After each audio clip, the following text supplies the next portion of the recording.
Aquí comienza la agenda económica PM de este jueves en CNN Chile, que está tan noticiosa como la agenda política, por supuesto con el cierre de las campañas antes del plebiscito del domingo. Y la agenda económica está tan noticiosa porque el IMASEC de julio, tal como lo anticipamos acá en el programa, ratificó el profundo deterioro, enfriamiento, freno de la actividad económica en nuestro país respecto a cómo estaba hace un año atrás.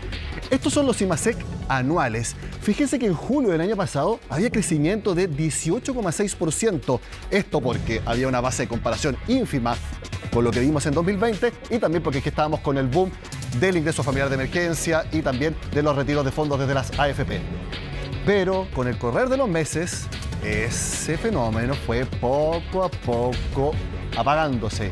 Fíjense las gráficas, fíjense cómo las barras van cayendo mes a mes. Entrado ya enero, 8,8%, febrero 6,6%, más o menos así hasta mayo, porque en junio ya vino una caída o una desaceleración más marcada con el 3,7% de IMASEC ese mes.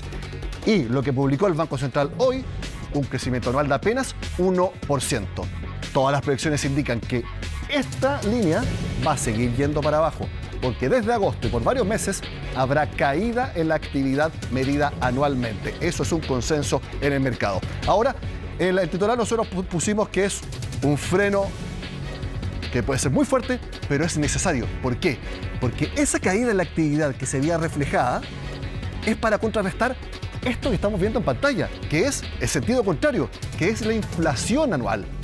Fíjense cómo desde julio del año pasado, estamos tomando el mismo periodo de tiempo, el fenómeno es contrario. Alza, alza, alza, alza. Se lo mostramos acá mes a mes. Ya en abril de este año superamos el 10,5%. Y este de acá es el último dato. En julio, 13,1% de inflación anual. Y ya la proyección es que en agosto, cuando lo informe el IPC la próxima semana, el INE, ese indicador anual va a superar el 14%. Por eso, nosotros coincidimos con el diagnóstico que hace Mario Marcel, el ministro de Hacienda. Este ajuste de la actividad económica es muy doloroso, es fuerte, pero necesario para bajar la inflación. Enfriamiento, freno y hasta el comienzo de una recesión. Esos son los comentarios del mercado luego de conocer cómo estuvo la actividad económica durante julio. Creció solamente un 1% en comparación con igual mes del año anterior, según el IMASEC publicado por el Banco Central.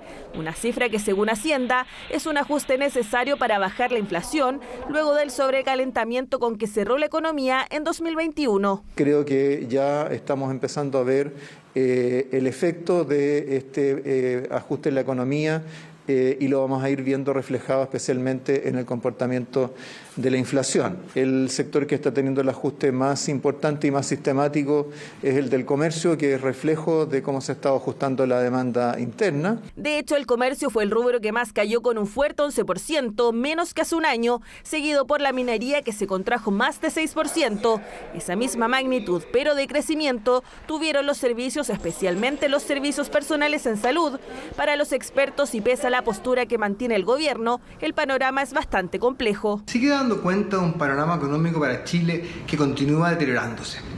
Si bien la cifra anual mostró un crecimiento de 1%, ubicándose en la parte alta de las expectativas, esta fue explicada principalmente por los servicios, mientras que el consumo continuó mostrando caídas importantes y es probable que a partir del próximo mes veamos un IMASEC con caídas en 12 meses. Contrario a lo que algunos nos quieren hacer creer de que sería bueno que nuestra economía se desacelere, todo lo contrario, la verdad es otra. De no mediar incentivos fuertes a la inversión y mayor certeza de largo plazo, se van a seguir destruyendo empleos. Y esos costos lo pagará lamentablemente nuestra clase media. La serie desestacionalizada grafica la menor actividad, caída de 1,1% cuando se compara julio con junio, el mes inmediatamente anterior, por lo que muchos proyectan que el deterioro en la economía chilena continuará los próximos meses. Gremios empresariales apuntan a que se deberían realizar gestiones para evitar las consecuencias negativas. Las autoridades y el Banco Central ya pronostican que vamos a tener un año muy complejo de fin de año, y vamos a tener un año con recesión el 2023. Y eso es una muy mala noticia porque eso afecta a los empleos, afecta el crecimiento, afecta el desarrollo y sobre todo la principal preocupación es cómo generamos más y mejores empleos. Por lo tanto, necesitamos más y mejor estabilidad. Esta es una situación que es bastante inminente, lamentablemente, porque los niveles de inversión están bastante bajos, son preocupantes las cifras para el 2023. Nosotros le hicimos llegar al gobierno a través del ministro Marcel 15 propuestas para fortalecer justamente la inversión y mejorar la productividad para fortalecer el crecimiento. Desde el gobierno insistieron en que este enfriamiento de la economía es necesario, pero que lo importante es que esto ocurra protegiendo a los sectores de menores ingresos, por lo que afirmaron que están trabajando en ello. Hay consenso en el mercado que en agosto ya tendremos caída en el IMASEC anual. Ahora revisamos la serie más importante, la desestacionalizada, que mide un mes con el inmediatamente anterior. Fíjese cómo era hace un año. Era crecimiento, incluso de 2%, muy fuerte, pero también, al igual que la gráfica anual, caída constante. Aquí hubo un repunte en marzo, 1,6%, pero solamente fue una excepción, porque ya tenemos 4 meses seguidos de caída con respecto al mes anterior. En julio, la más importante, 1,1% respecto a junio. Y vamos a ver el detalle de los sectores en esta caída de julio respecto a junio, porque eso también muestra de manera gráfica que todos los sectores están desacelerándose y con caída fuerte. Variación por sector. Minería, fuerte caída en julio respecto a junio, 3,3%. Servicios, 1,7%. Industria, 0,6%. El servicio de industria está la mayor parte de la actividad económica. Y comercio también, 0,4%. Todos los sectores, entonces, mostrando caídas desestacionalizadas. Eso es precisamente también lo que muestran los análisis del mercado. Partimos con lo que opinan en el banco canadiense Scotia, que siempre comentan todos los indicadores económicos. El ajuste a la baja de la actividad es saludable, muy en línea con lo que nosotros decíamos y lo que dice el ministro de Hacienda. Siempre que haya una consolidación fiscal este año, en un contexto de fragilidad económica y un mercado laboral con menor dinamismo. Ellos esperan que el Banco Central la próxima semana suba la tasa de interés de 9,75 actual a 10,25%. Revisamos ahora el Banco Security, que también coinciden. Las cifras muestran desaceleración, sobre todo para el segundo semestre, por los menores estímulos. Y bueno, pasamos rápidamente a ver al Viceinversiones. Ok. Se mantiene también la desaceleración y ellos estiman que las cifras preliminares de agosto, como yo les decía, mostrarán la primera caída anual del IMASEC, porque ya los mes a mes vienen cayendo hace bastante tiempo. Ellos creen que Chile crecerá 2% este año, pero el próximo tendrán una baja de 0,5%. Queremos seguir analizando los datos que entregó el Banco Central. El contacto ahora es con el economista jefe del Banco Santander, Claudio Soto, a quien vemos en pantalla. Claudio, gracias por estar en Agenda Económica. Hola Nicolás, un gusto estar aquí contigo. Tu análisis preliminar de lo que conocimos hoy y también relacionándolo con la alta inflación que también tenemos actualmente en Chile. Bueno, la economía efectivamente se está desacelerando ya hace varios meses. Este no es el mes donde empieza la desaceleración, esto viene de antes. En todo caso, la caída del IMASEC este mes fue bastante intensa, no solo por la minería, que obviamente es una cosa particular y tiene elementos más específicos que podemos discutir, pero la parte de los servicios cayó bastante fuerte y eso está muy ligado a lo que está pasando con el consumo. Recordemos que el consumo fue lo que impulsó el crecimiento el año pasado y comienzos de este año. Esta fuerte expansión del consumo explica en parte importante también la inflación que tenemos en el país y era algo que debía ocurrir. El consumo debía moderarse, ya lo estamos viendo y este dato de alguna manera reafirma que estamos en esa senda y quizás se está acelerando de alguna manera la moderación, porque lo cierto es que la caída mes contra mes de servicios fue bastante intensa. Esa caída en el consumo podría también llevar a que los índices de inflación también empiecen a ceder. Y si tú mencionas que esa caída en el consumo es más fuerte de lo que se anticipaba, ¿también podría ser más rápido el descenso en los precios? No todavía. El IPC va a seguir relativamente alto hasta octubre, estimamos nosotros, pero probablemente ya hacia noviembre, diciembre podamos empezar a ver IPCs más moderados. Lo cierto es que la inflación tiene, primero que nada, varios componentes, hay varias fuerzas que están empujando la inflación. Una de ellas es el consumo, pero también el tipo de cambio ha contribuido a los precios elevados que estamos viendo. Y el tipo de cambio, si bien en las últimas semanas ha retrocedido un poco, se encuentra en niveles bastante por sobre lo que veíamos hace algunos meses atrás. Así que esa es una fuerza que todavía va a seguir impulsando la inflación. Y lo segundo es que existen lo que se llaman efectos de segunda vuelta. Una vez que hay alzas en algunos productos específicos, eso incide en los costos de otros productos o servicios y eso se va a estar pasando gradualmente a distintos precios. Vamos a estar viendo estos efectos de segunda vuelta todavía por algunos meses y eso va a mantener la inflación alta. La buena noticia, creo yo, es que más allá de la desaceleración de la actividad, que es una cosa que se esperaba, está lo que está pasando en el mundo con los precios de las materias primas, que ya por varias semanas han venido a la baja, ha habido caída en el precio del petróleo, caída en los precios de alimentos a nivel internacional, los costos de transporte también han disminuido y eso es otro factor que va a ayudar a las menores presiones inflacionarias de aquí a finales de año. ¿Coincides con el ministro de Hacienda que anticipa que 2 o 3 semanas como máximo para que el precio de la benzina empiece a bajar por el factor que tú mencionabas, por el precio del petróleo y también porque el dólar está aproximadamente casi 200 pesos menos que hace un mes y medio? Mira, nuestra estimación apunta a que más bien hacia comienzo de octubre vamos a empezar a ver una moderación y probablemente baja en el precio de los combustibles. Son 4 semanas, 5 semanas, no hay una diferencia muy grande ahí. Y esto depende mucho en el margen de la volatilidad que tenga el tipo de cambio y el precio del petróleo. Es verdad que el precio del petróleo ha caído, pero ha tenido cierta volatilidad en los últimos días conforme se han ido conociendo desarrollos en China y en la guerra entre Rusia y Ucrania.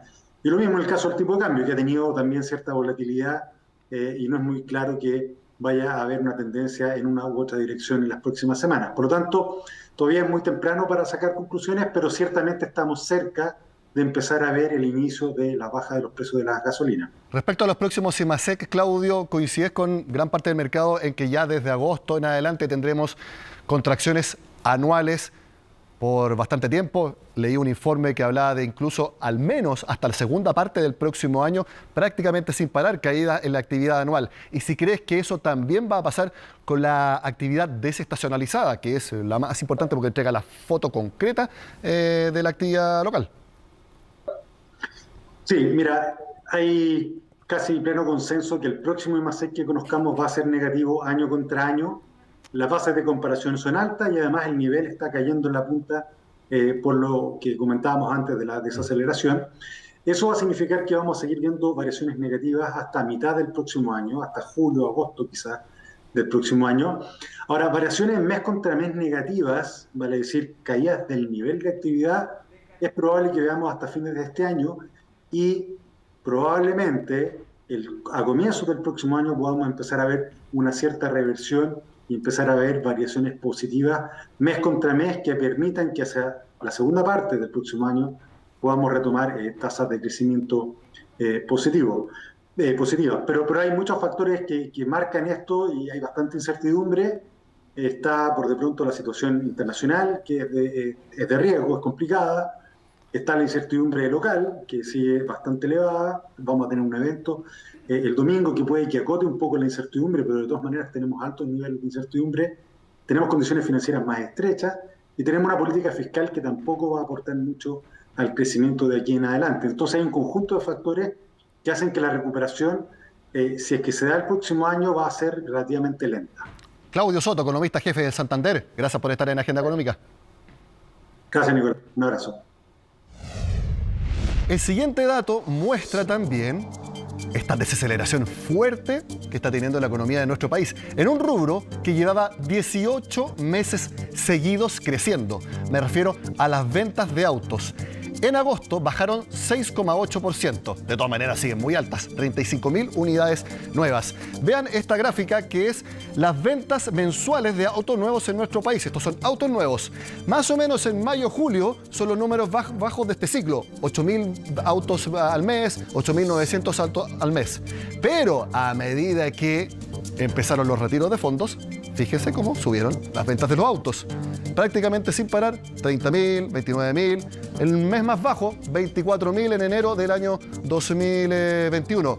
Pero después llegó el dato más alto, 42.000 autos nuevos, si no me equivoco, en septiembre-octubre del año pasado. Bueno, esta tendencia se mantuvo muy alta, pero ya empezó a bajar, por algo una caída de 6,8%. ¿Y por qué esto es importante? Porque la teoría económica dice que si empiezan a caer las ventas, los oferentes empiezan a verse incentivados a bajar también los precios.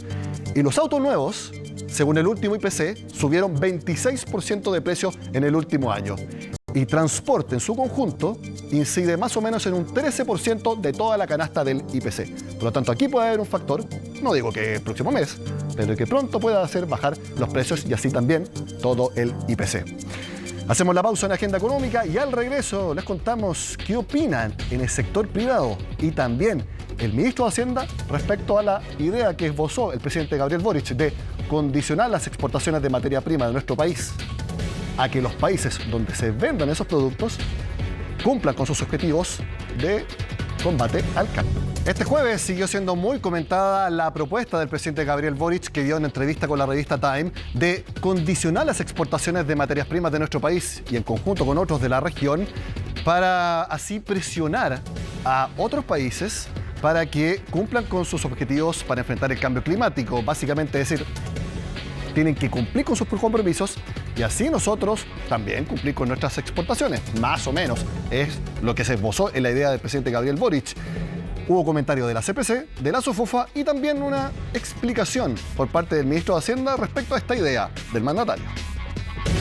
Creo que es muy presuntuoso pensar que un país tan chico como Chile, que tiene 20 millones de habitantes y que es menos que cualquier ciudad en China, pueda condicionar, porque en esas condiciones también los países podrían condicionar la importación de nuestros productos pesqueros, nuestros productos de alimentos, agroindustriales, frutas, incluso minerales. Entonces, a mí me parece que ese no es el camino. El camino tiene que ser un camino de integración. Uno puede tener muy buenas intenciones, como las puede tener el presidente, que yo, por cierto, no las comparto, pero eso está muy fuera de la realidad de cómo funcionan los mercados. Para desarrollar toda esta industria donde Chile tiene condiciones bien únicas, lo número uno es que tiene que beneficiar a nuestro país, a nuestra ciudadanía, pero adicionalmente nosotros podemos contribuir para que otros países también puedan ir resolviendo y decarbonizando su matriz energética. Entonces, yo supongo que él se refería a eso, de que el aporte de Chile, yo creo que puede ser un aporte muy relevante a través no solamente la minería hoy día con el cobre, con el litio.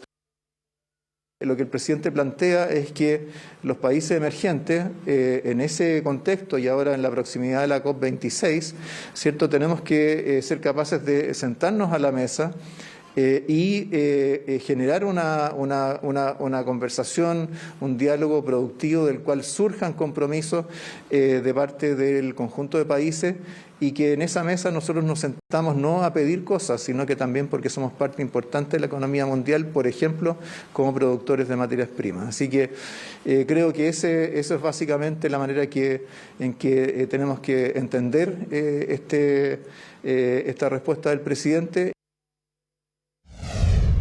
Bueno, el ministro de Hacienda ya tiene los parámetros más importantes para empezar a diseñar el presupuesto público de 2023. ¿Cuáles son estos? Primero, el PIB tendencial. Antes era genérico, ahora es PIB no minero tendencial. Para 2023 el cálculo es de 1,9% y de promedio entre 2022 y 2027 un crecimiento de 2,3%, reitero, en este PIB no minero de tendencia. ¿Cuál es el otro factor importante? El precio del cobre de largo plazo. Según los expertos del comité consultivo, hay que calcularlo en $3.74 la libra. Consultamos a dos integrantes de estos comités que nos entregan su perspectiva de cuánto puede aumentar el gasto fiscal con estos parámetros. Estos son parámetros clave para la estimación de los ingresos estructurales o largo plazo del país. Se ajustó la metodología para calibrar de mejor manera la brecha de actividad. Anteriormente se estimaba el PIB tendencial, el cual ahora se reemplazó por el PIB no minero tendencial, además de ajustar la estimación de corto y mediano plazo para la variable tendencial. De esta manera se estima que la brecha de actividad se cerraría más rápido que lo anteriormente anticipado, sugiriendo algo menos de espacio para el crecimiento del gasto fiscal. El resultado del precio de referencia del cobre para la ley de presupuestos de este año es mayor al que se tenía en el año previo, y en base a esos ingresos y a la regla fiscal que determina la capacidad de gasto de la economía, en base a esa cantidad de dinero poder determinar y poder definir la ley de presupuestos ya para el año 2023. Es muy importante que el gasto fiscal crezca poco para que baje la inflación. Y les tengo las últimas proyecciones de los operadores financieros consultados por el Banco Central. ¿Cuánto sería el IPC de agosto? 1%. El mismo para septiembre. Y de aquí a 12 meses más, 7,9%. Y de aquí a 2 años, 5,25%. Ese número a 2 años tiene que bajar a 3%, lo que se denominaría que las expectativas de inflación están ancladas y que es lo que busca el Banco Central. Y el Banco Central la próxima semana tiene tasa de interés, reunión de política monetaria. El mercado espera que la suba de 9,75 actual a 10,5%, algo más de lo que esperaban hace 2 semanas. En la siguiente reunión se subiría a 11% y fíjense, para marzo del próximo año ya habría una baja de la tasa de interés a 10,75%. Una agenda económica llena de números, la estuvimos este jueves. Sigan con nosotros acá en CNN Chile.